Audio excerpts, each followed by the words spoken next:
Kemudian Bapak Ibu sekalian yang berbahagia, mudah-mudahan orang tua kita Allah tempatkan di tempat terbaik di sisinya, Allah terima amal ibadahnya, husnul khatimah, dan kita semua yang hadir husnul khatimah.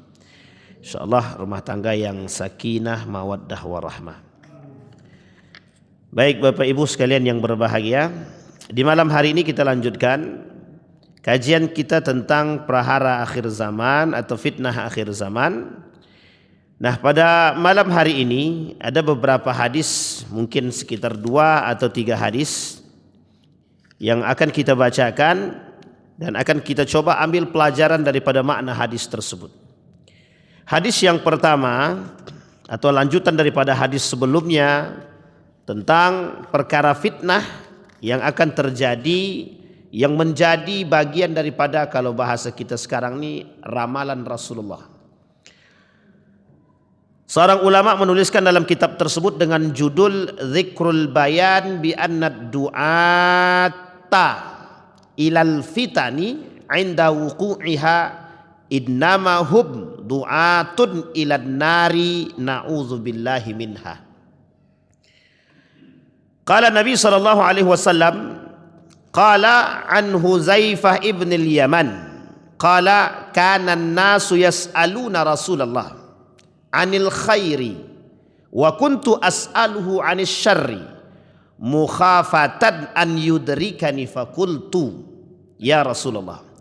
Dari Huzaifah ibn al-Yaman berkata, manusia mereka bertanya kepada Nabi tentang kebaikan, sementara aku bertanya kepada Nabi tentang keburukan. Mukhafatan an yudrikani, aku khawatir aku terjebak dalam kesesatan keburukan andai aku tidak mengerti. Jadi alasan Huzaifah bertanya tentang keburukan agar dia bisa menghindari keburukan tersebut. Ini Huzaifah ibnul Yaman. Faqultu ya Rasulullah, aku berkata ya Rasulullah, inna kunna fi jahiliyatin wa syarrin. Sesungguhnya kita ini berada pada posisi atau pada masa jahiliyah, kebodohan dan keburukan. Faja'anallahu bihadzal khair. Maka kemudian Allah datangkan kita seorang nabi yang membawa kebaikan. Itu kata Huzaifah. Fahal ba'da hadzal khair syarrun. Apakah setelah kebaikan itu akan datang keburukan? Qala na'am. Nabi bilang iya. Fakultu hal ba'da dzalika syarri khairun. Kemudian Huzaifah bilang, apakah setelah keburukan itu ada kebaikan lagi? Nabi kemudian berkata, qala na'am, iya. Wa fihi dakhanun. Qultu wa ma dakhanuhu. Kemudian Huzaifah bertanya, kata Nabi, di dalamnya akan terdapat dakhanun. Apa sih dakhanun itu, kata Huzaifah kepada Nabi. Dakhanun itu dijawab sama Nabi, qala qaumun yastannuna bi ghairi sunnati wa yahduna bi ghairi hadi. Kata Nabi, mengambil atau melakukan perbuatan-perbuatan di luar daripada sunnahku, kata Nabi. Melakukan perbuatan sunnah tapi bukan dari perbuatanku, kata Nabi. Mereka anggap yang mereka buat adalah dari diriku, tapi sesungguhnya bukan dari diriku, kata Nabi. Kemudian kalimat selanjutnya, wa yahduna bi ghairi hadi. Mereka mencari petunjuk selain daripada petunjukku, kata Nabi. Mereka merasa mendapatkan petunjuk, tapi sesungguhnya aku tidak memberikan petunjuk itu. Gitu. Nanti kita jelaskan lebih. Ta'rifu minhum wa tungkar. Mereka diberikan kebaikan, mereka mengingkari, mereka tidak mengerti. Seolah-olah mereka mengerti kebaikan, tapi mereka mengingkari kebaikan tersebut. Faqultu hal ba'da dzalikal khairi syarrun. Apakah setelah kebaikan itu ada keburukan? Qala. Nabi bilang, iya. Naam, kata Nabi. Du'atun ala abwabi jahannam. Kata Nabi, akan ada dai-dai mengajak ke neraka jahanam. Akan ada dai-dai, du'atun. Du'atun itu jamak dari kalimat da'i. Du'atun, kalau istilah sekarang du'at. Nah, sekarang sudah menjadi bahasa Indonesia, para du'at. Nah, jadi artinya para da'i. Para da'i ini siapa? Ustadzkah atau siapakah yang mengajak kepada kebaikan?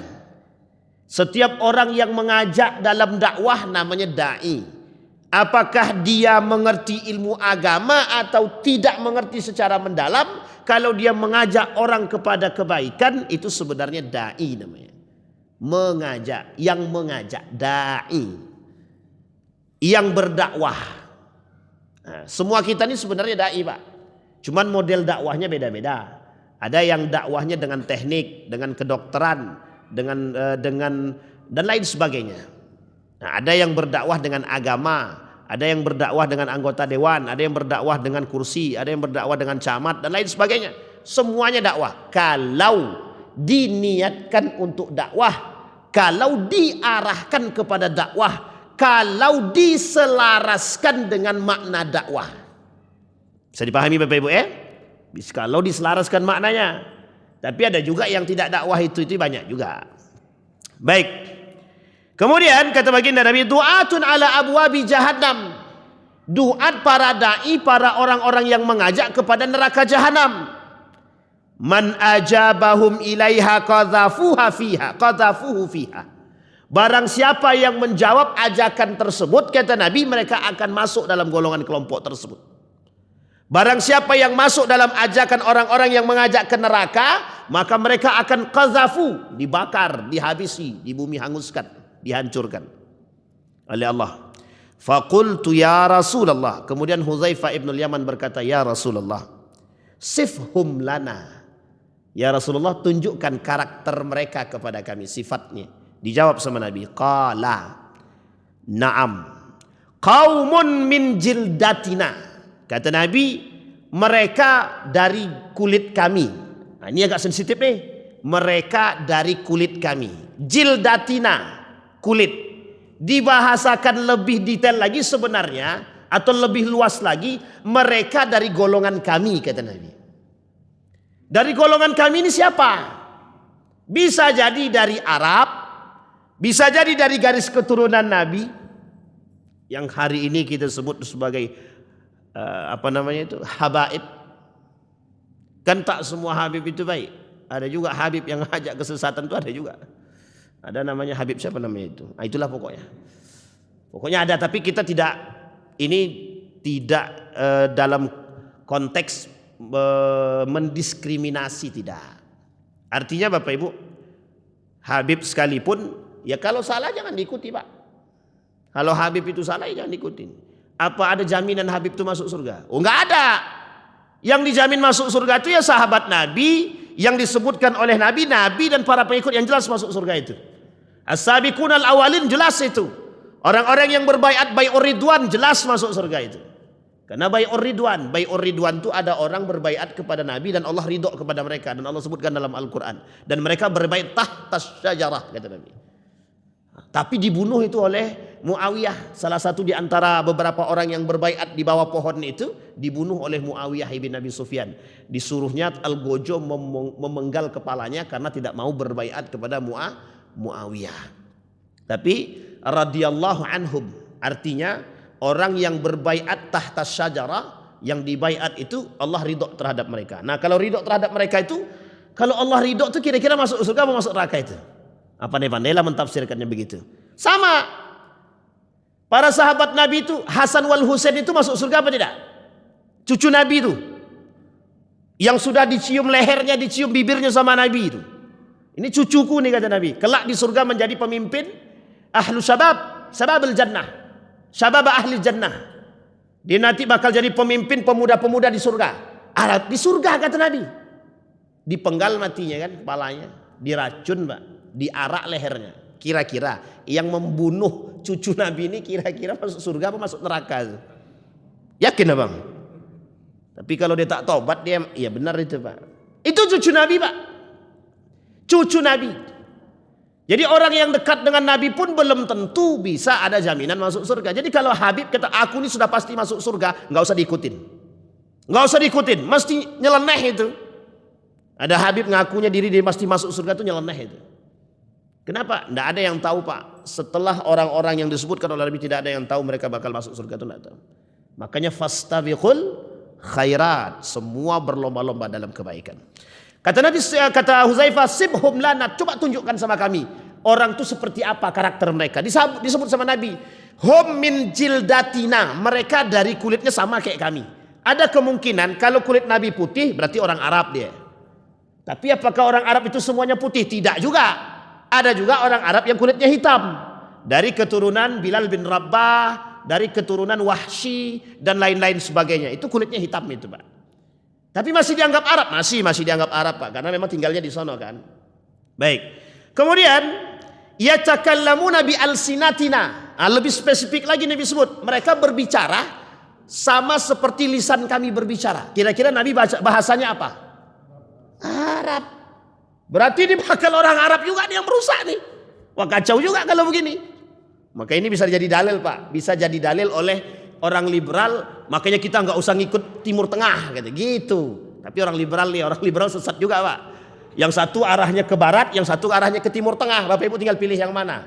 Pilih Timur Tengah atau barat. Bapak Ibu ada Eropa, Timur, Barat ya. Ada Timur Tengah, Timur. Bapak Ibu pilih mana? Ikut Timur atau ikut Barat? Ikut yang lurus Bu. Mau timur tapi kalau tak lurus jangan diikutin. Kalau barat lurus ya ikutin. Tapi kalau baratnya bengkok ya nggak usah diikutin Pak. Jelas itu. Contoh keluar dari Universitas Oxford University, Leiden University, Harvard University. Masuk pakai jilbab, keluar buka jilbab. Balik jadi seksi misalkan. Itu nggak usah diikutin Pak. Sesat tuh. Biasa Ustaz kami di sana itu biasa cipika-cipiki laki-laki perempuan. Itu di sana. Di sini tak bisa begitu Pak. Tak bisa. Wah, kami di Arab Ustaz. Wah, oke lah sekarang orang Arab. Lurus apa tak lurus itu? Ya belum tentu juga Pak. Abu Jahal dari Arab juga itu. Abu Lahab juga di Jahal. Jangan Bapak kira di Arab itu tidak ada prostitusi.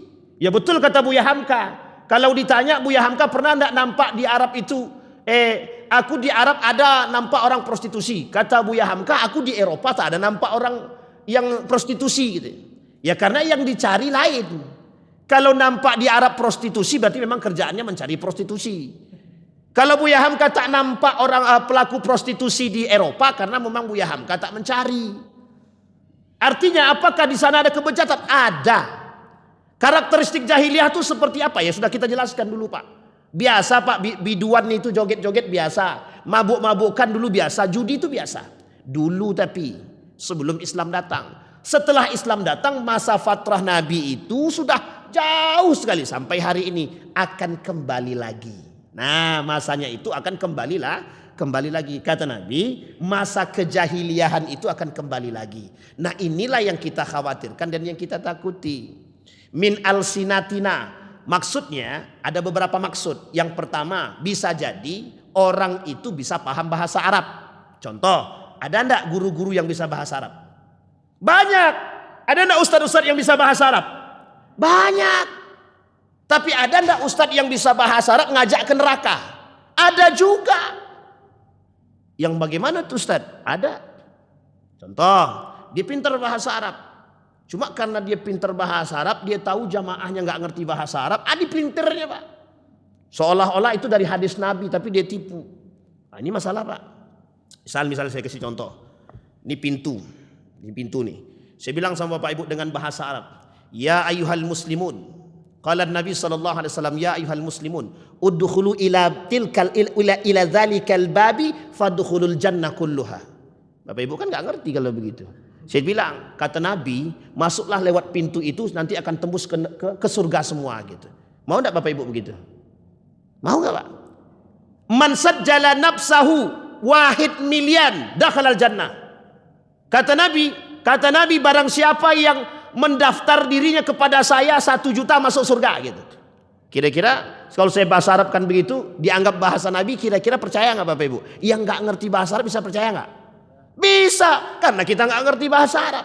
Makanya kata Nabi, salah satu karakter orang yang bisa menyesatkan itu bi alsinatina. Bisa jadi dia paham bahasa Arab Pak. Jadi jangan salah Pak. Makanya dulu ada anekdot begini. Orang lagi baca dia lagi sedang berbicara bahasa Arab oleh jamaah amin kata. Padahal dia bukan doa Pak, dia cuma ngomong bahasa Arab doang.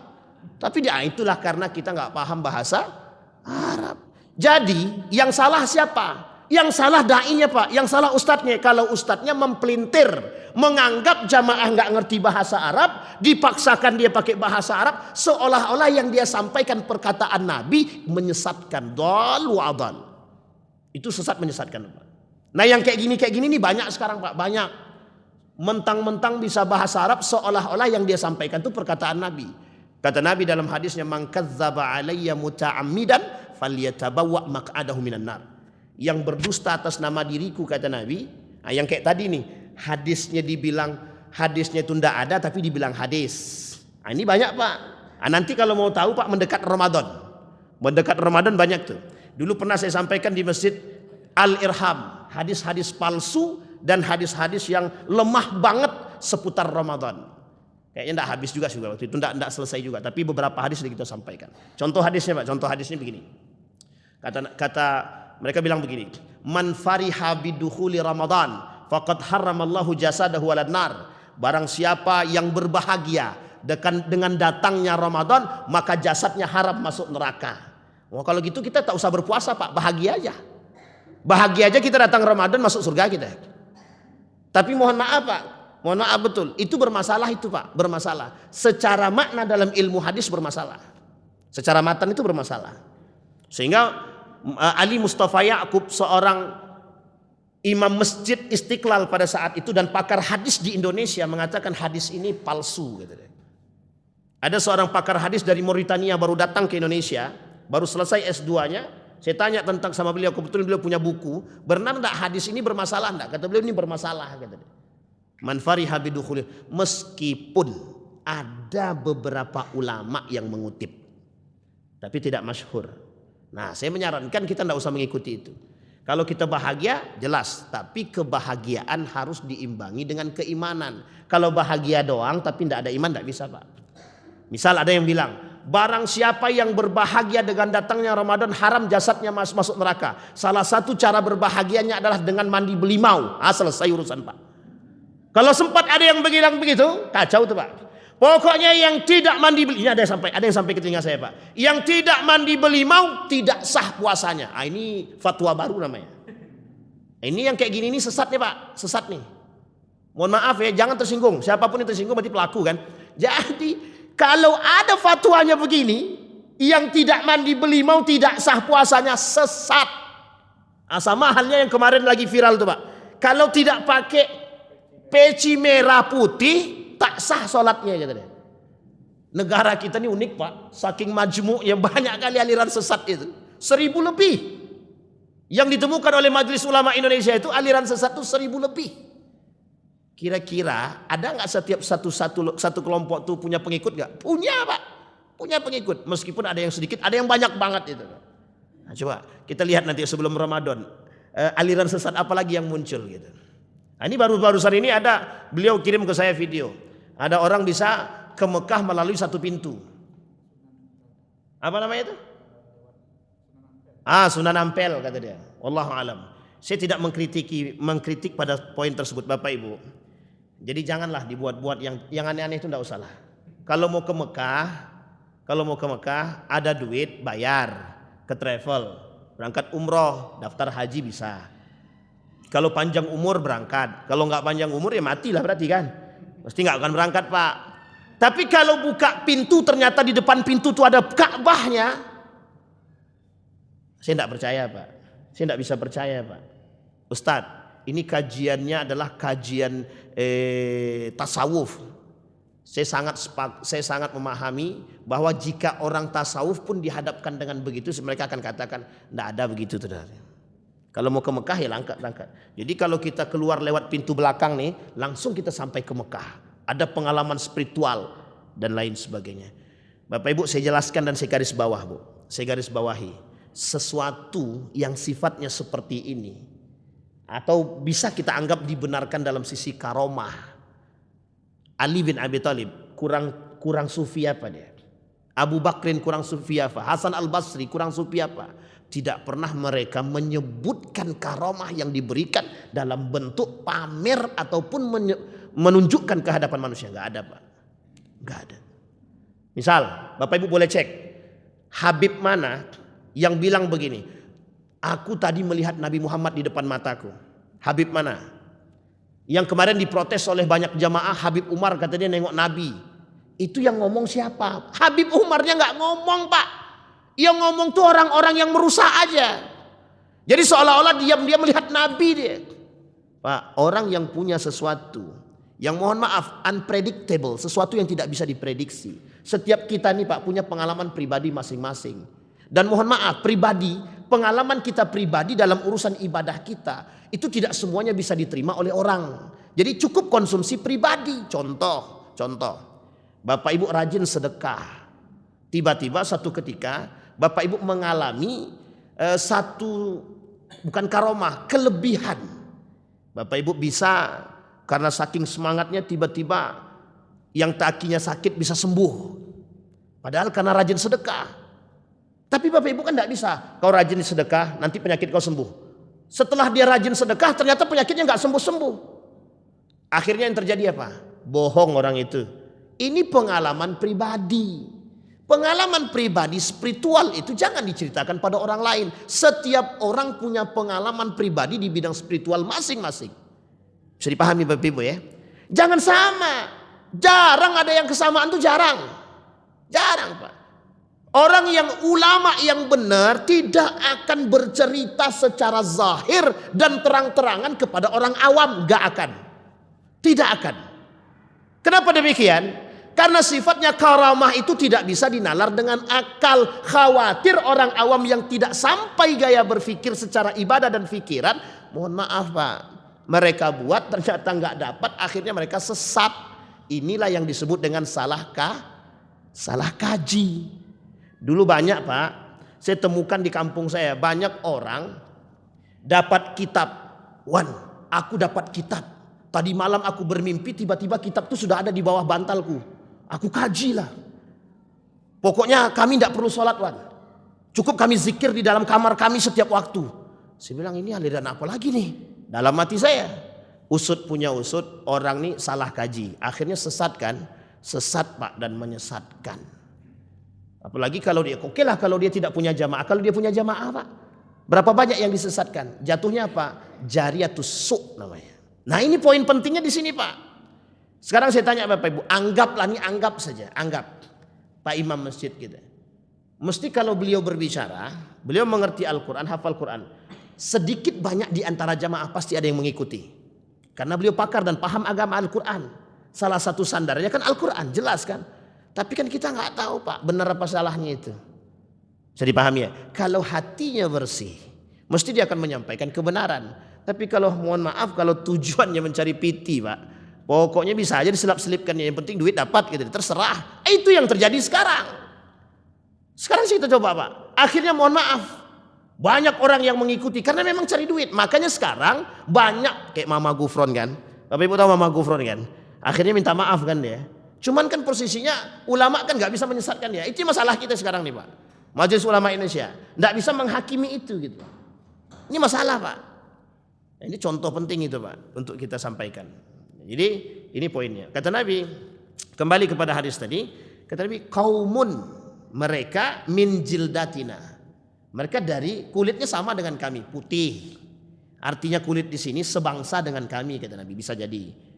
Atau memang bisa jadi dari keturunan Nabi, bisa jadi. Atau berasal dari tempat Nabi lahir, bisa jadi. Atau berasal dari tempat Nabi wafat, bisa jadi. Yang kedua,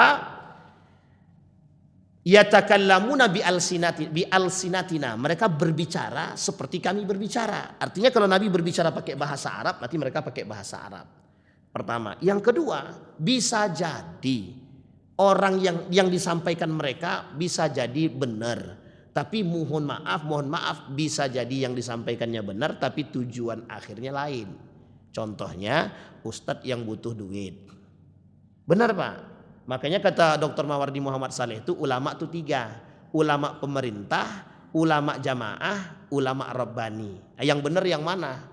Kata Dr. Mawardi Muhammad Saleh yang benar itu yang ulama rabbani. Kalau ulama jamaah, kalau tidak dipanggil jamaah takut dia. Akhirnya apapun yang diminta oleh jamaah iya. Kalau ulama pemerintah, apapun yang diminta oleh pemerintah difatwakannya. Jadi semua permintaan mau benar mau salah, kalaupun salah dicari pembenarannya. Sehingga keluarlah fatwa pembenaran, bukan kebenaran tapi pembenaran. Itulah yang disebut dengan ulama pemerintah. Namanya ulama sultan. Yang kedua tadi ulama jamaah. Kalau Ustaz Adi Hidayat lain lagi. Ulama yang kayak gini kata Ustaz Hidayat namanya ulama air pump. Kalau tidak dibayar tidak keluar ilmunya kata dia.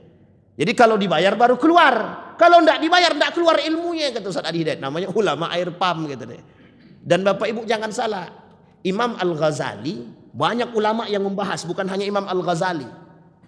Yang tak sepakat dengan Imam Al-Ghazali tak ada masalah. Tapi banyak yang membahas, baik dari sisi manapun, banyak Pak yang membahas. Ada yang mengatakan ulama ur-rabbani dan ulama ud-dunya. Ada yang mengatakan ulama su. Ada yang mengatakan ulama su. Nah, sekarang pertanyaannya, apakah yang disebut dengan duat di sini ulama? Itu yang kemudian menjadi poin kita. Kita lihat, betulkah bisa jadi dia bagian ulama? Bisa jadi. Sekarang saya tanya Bapak Ibu, ada enggak ulama-ulama yang goyang karena duit itu? Itu yang Bang Ardi aja yang bilang itu. Bapak Ibu, ada enggak ulama yang goyang karena duit? Enggak ada yang berani ngomong apa takut? Pasti ada Pak, ada Pak. Ada. Saya tak mau sebut lah. Nanti kalau saya sebut Bapak Ibu kaget semua. Lagian pun juga saya nggak tahu mau sebut apa gitu loh. Kalaupun ada ya saya sembunyikan mesti Pak. Ini aib bagi para orang-orang berilmu. Jadi kita nggak perlu juga sebut namanya. Tapi kata Nabi ada orang-orang yang menjual agama demi kepentingan dunia. Itu pasti ada. Apa kata Allah dalam Al-Quran? Yashtaruna bi ayati samanan qalila. Uang yang mengerti agama aja bisa korupsi Al-Quran. Al-Quran dikorupsi kan bisa. Itu Al-Quran Pak. Jangankan Al-Quran, kuota haji aja bisa. Itu ngerti agama? Ya nggak ngerti sih memang. Tapi yang Al-Quran tuh ngerti Pak. Yang korupsi Al-Quran tuh ngerti itu. Tapi kalau yang kuota haji ini nggak ngerti nih. Memang otaknya duit aja tuh isinya tuh. Memang benar tuh isinya duit aja tuh. Coba bayangkan Pak. Jadi bukan tidak ada. Cuma kan posisinya, mohon maaf, yang jelek kan institusinya. Jadi seolah-olah yang duduk di situ mesti masuk penjara. Itu masalah kita sekarang. Yang duduk di situ mesti masuk penjara. Itu yang kemudian citranya nggak baik sekarang gitu. Bisa dipahami Bapak Ibu ya. Tapi memang ladang Ustaz ya terserah gitu. Mau ladang kayak mau apa kayak terserah. Nah uniknya yang sekarang justru kerjasama dengan Amerika. Bayangkan Pak. Yang sekarang kerjasamanya dengan Amerika. Kerjasama pendidikan lewat Amerika. Sampai enggak gaya berpikir kita sekarang nih. Kalau Menteri Pendidikan kerjasama dengan kesana masih ada lagi sedikit memaklumi Pak. Ini selesailah urusan kita nih Pak.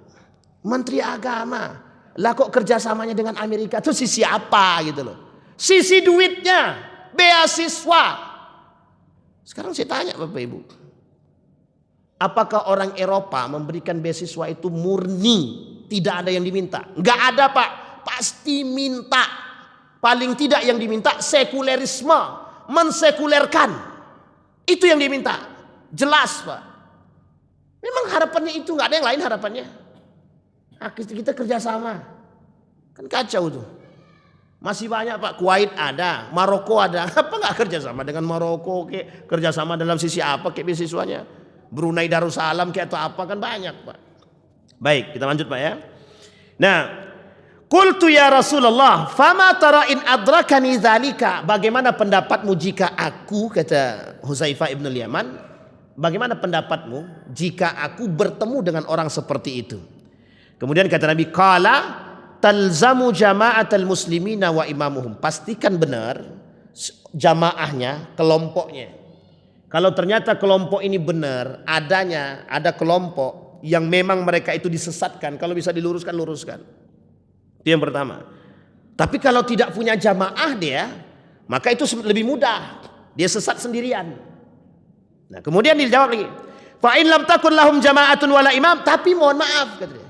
Kalau orang seperti ini, orang yang menyesatkan ini, atau semuanya sudah sesat, engkau tinggal sendirian saja, ikut bersama mereka. Tapi kalau tidak punya jamaah ente nggak usah ikut, i'tizal saja kata Nabi, beruzlah saja.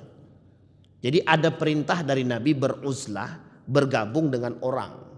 Mohon maaf, beruzlah itu menyendiri. Jadi kalau semua dunia, satu dunia ini sudah sesat semua Pak, sudah sesat semua.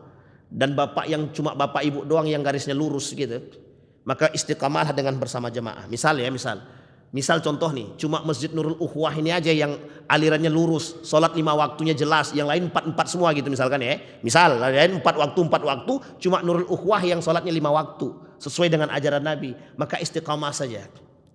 Tapi kalau sudah tidak ada lagi Pak, sudah merambat ke sini, bersembunyilah, beruzlahlah, menyendirilah sampai kematian datang kepada dirimu. Nah, begitulah Nabi mengatakan. Artinya sebenarnya sederhana Pak, kalau sanggup Anda lawan. Artinya kalau sanggup Anda merubah kesesatan itu rubah. Tapi kalau tak sanggup Anda merubah dan khawatir akan terjebak kepada mereka, Anda mundur, uzlah, minggir. Nah, Bapak Ibu, sekarang dunia ini sedang digiring menuju seperti itu. Sedang digiring menuju kesesatan. Sekarang saya sebutin sama Bapak Ibu. Kapan waktu kita bahas nih kelompok. Ada namanya liberalisme, sekulerisme, dan pluralisme. 3 ini aja, nggak usah banyak-banyak, 3 ini dulu.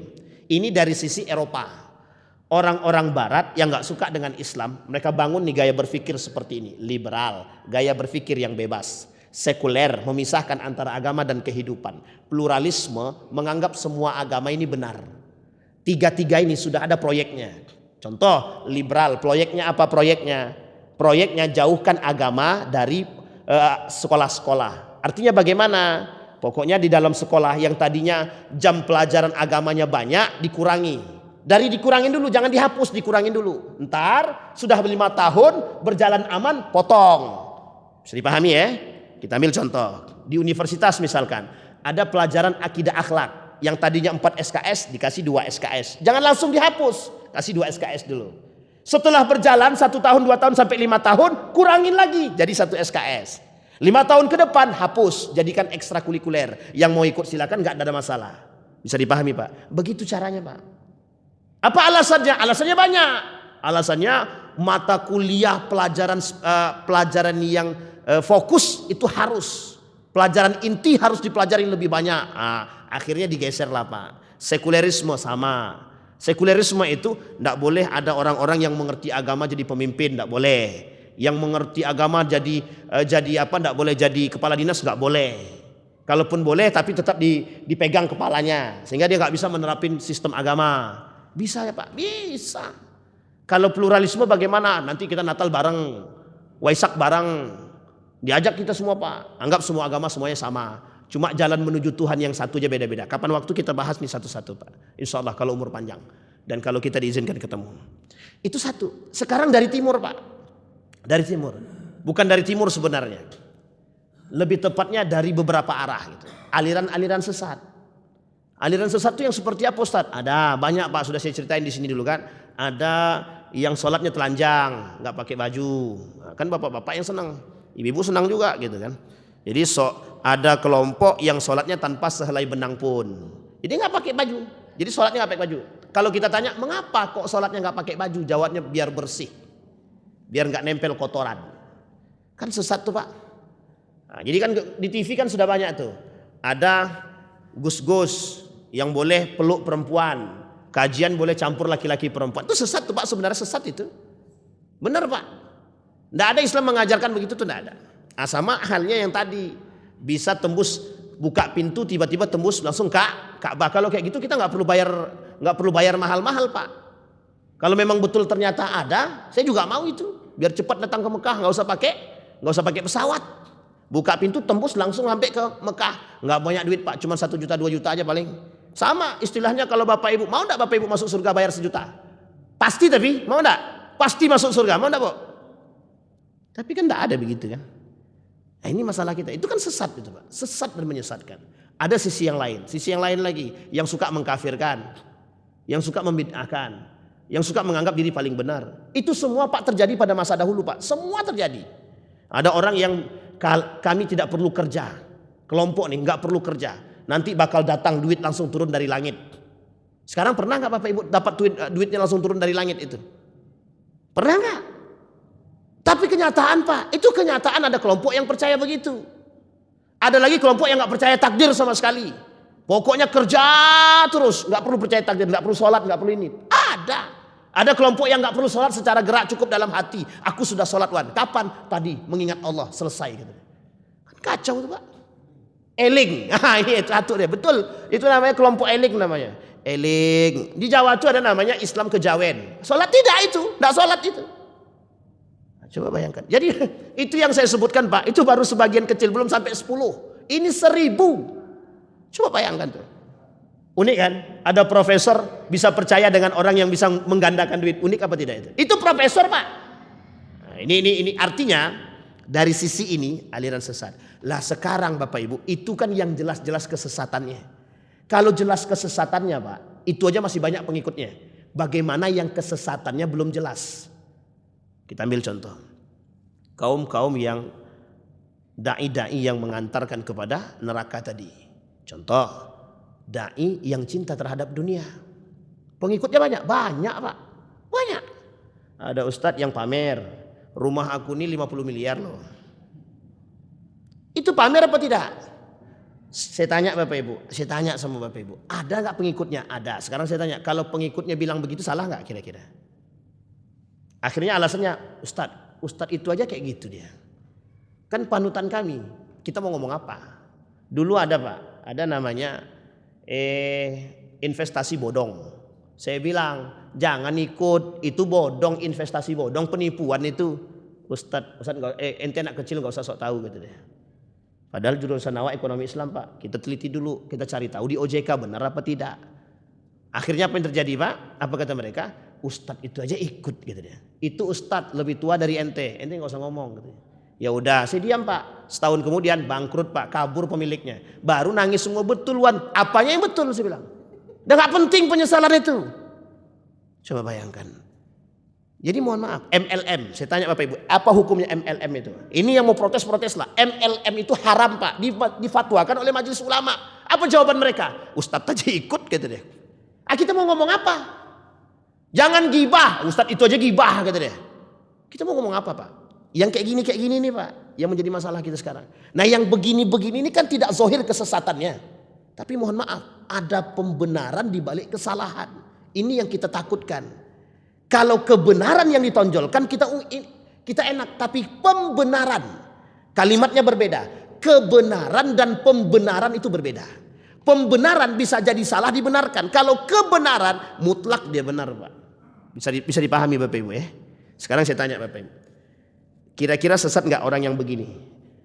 Bapak Ibu sholat nih. Tiba-tiba di samping Bapak Ibu ada orang yang beda pendapat dengan Bapak Ibu. Tak sengaja ibu-ibu sholat, ketika sholat mukenanya menutupi jidatnya. Selesai sholat, apa kata kawan samping tadi? Tak sah sholat kau ini, batal, ulang balik. Saya tanya Bapak Ibu, kalau setiap orang seperti kita seperti ini, kira-kira ada nggak keakuran di situ? Ada nggak? Nggak ada Pak. Jadi kita nggak bisa, udah nggak sholat, udahlah kalau bisa masjid masing-masing aja lah. Masjid Syafi'i di ujung sana, yang anggap Syafi'i kan? Masjid NU, Masjid Muhammadiyah, Masjid Salafi, Masjid Persis, Masjid Perti, Masjid apa lagi? Semua punya masjid masing-masing. LDII, Ahmadiyah, MTA punya masjid masing-masing. Kalau begini kita nggak akan ada menyesatkan satu. Tetap Pak, tetap. Karena kita majmuk Pak. Itulah alasannya kenapa banyak pandangan. Lah kalau pandangan seperti ini banyak dan ada dalilnya, kenapa kita tidak bisa menerima? Logika akal sehat Pak. Mengapa kita tidak bisa menerima? Ada pendapat, ada dalil jelas. Kecuali dalil dibuat-buat dengan nafsu selesai. Ini dalilnya jelas Pak. Bisa dipahami Bapak Ibu. Yang lebih parah itu yang seperti ini. Nifaknya nampak, munafiknya nampak. Kalau sesat kayak tadi jelas Pak. Ada penyembah patung di sana, Muslim tapi sembah patung dia. Jelas kesesatannya. Ini menjadi masalah kita di sini Pak. Yang kita khawatirkan itu yang berada di tengah umat Muslim itu yang seperti ini. Tapi Bapak Ibu tidak usah khawatir. Nabi memang sudah bilang, kata Nabi, yang garis lurus itu, ulama yang garis lurus itu, yang baik-baik itu, cepat matinya. Nah, ini yang kita khawatirkan, Pak. Cepat matinya. Yang tersisa apa? Yang buruk-buruk. Wa yathbutul jahlu. Yang tersisa orang-orang bodoh. Imam Ghazali bilang orang bodoh di sini orang yang pura-pura pintar. Pokoknya udah kau tenang, aku ini orang pintar. Ini yang kayak gini nih. Orang bodoh tapi mengaku pintar. Yang masalah itu sekarang. Maka hati-hati dalam mengambil ilmu atau hati-hati. Kita ini penting. Ustadz, tapi kami ini kan orang awam, tidak bisa menilai orang. Itu lebih baik sebenarnya. Tapi Bapak Ibu, hati kita nih akan selalu condong mengarahkan kepada kebaikan. Yakinlah. Itulah tujuannya menyatukan dengan iman. Maka bermunajatlah kepada Allah dengan hati yang baik. Belajarlah dengan hati yang ikhlas. Insya Allah Allah tunjukkan. Misal, ibu belajar sekarang nih, belajar bareng kita sama-sama. Nanti di hati ibu, Ustadz tuh sesat tuh katanya. Nanti ada yang ngomong kayak gitu. Ustadz sesat. Kalau memang betul dia mengatakan saya sesat, nanti kita duduk. Di mana letak sesat saya? Kalau memang saya sesat, kita luruskan. Penting Pak, penting. Saya tanya Bapak Ibu, ada enggak Bapak Ibu yang pernah menegur Ustadz yang salah? Jujur aja. Pernah enggak Bapak Ibu menegur Ustadz yang salah? Ini yang menjadi masalah kita sekarang Pak. Banyak jamaah takut menegur Ustadz. Karena Ustadznya pernah bilang, kau belum apa-apa kok negur Ustadz. Ini masalah. Kalau ada Ustadz begitu, Ustadz sombong namanya itu Pak. Benar Pak.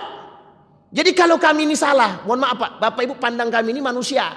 Kalau kami ini salah mungkin sangat. Makanya kata Nabi yang masuk neraka pertama selain daripada perempuan, itu siapa? Orang yang mengerti agama. Apa alasannya? Banyak hal. Kabura maqtan 'indallah an taqulu ma la taf'alun kata Allah. Jadi berat Pak, berat sekali. Ini orang yang enggak punya iman susah. Maka kata Nabi, kata Huzaifah bin Yaman, fitnah yang paling berat itu sampai Nabi bilang, kata Nabi, aku tidak mengkhawatirkan kalian persoal dajjal. Yang paling dikhawatirkan Nabi itu bukan dajjal, ulama ulama yang buruk perangainya, yang bisa menyesatkan orang. Nanti kapan waktu kita coba membahas konsep ulama itu dalam pandangan Imam Al-Ghazali dan beberapa pandangan ulama yang lain seperti apa karakternya. Cuma kalau sudah tahu, ndak boleh Bapak Ibu, ki ulama ini nggak boleh.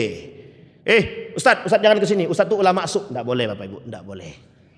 Cukup panggil dia, sampaikan. Kalau sanggup kita berdiskusi sampaikan. Kalau tidak, carilah Ustadz yang mohon maaf, misal Dr. Mustafa Umar, diskusi dengan beliau. Ustadz, menurut kami pandangan beliau ini begini. Biar beliau yang menyampaikan.